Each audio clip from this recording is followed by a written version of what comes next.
На само 9-месечна возраст животот на неговата ќерка висел на конец. Велешанецот Илчо Гиовски тогаш ја донел најважната одлука да донира дел од својот црн дроб и да ја подари уште една шанса за живот. Денес, наместо неизвестност, гледа мало девојче кое храбро чекори и му се радува на животот. Гледајќи го моето дете, јас гледам борец, пошто реално таа трансплантација не е само една обична процедура медицинска, туку тоа е давање на втора шанса за живот. Оваа лична приказна на семејството Гиовски ја истакнува важноста на органодарителството и неговото значење. Потенцира Ирена Ралева Најдевска, сопруга на пациент, кој 7 години живее со вештачко срце.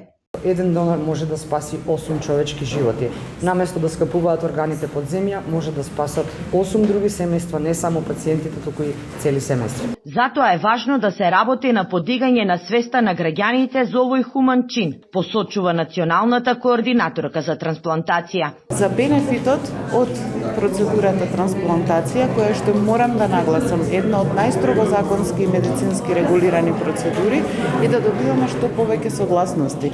Ние ги детектираме потенцијалните донори, ги обработуваме, разговараме со семејствата, меѓутоа малку потешко и да се добивање на согласност. Органодарителството е нешто што треба да се подржи.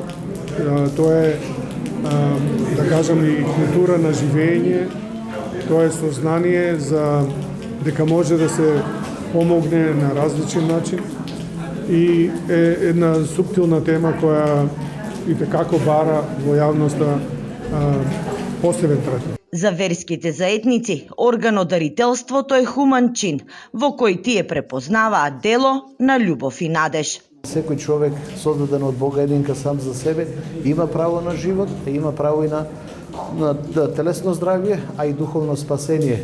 На националната листа за чекање на органи и ткива во моментот 30 пациенти чекаат за трансплантација на срце, 15 на црн дроб и 160 пациенти чекаат за трансплантација на бубрек.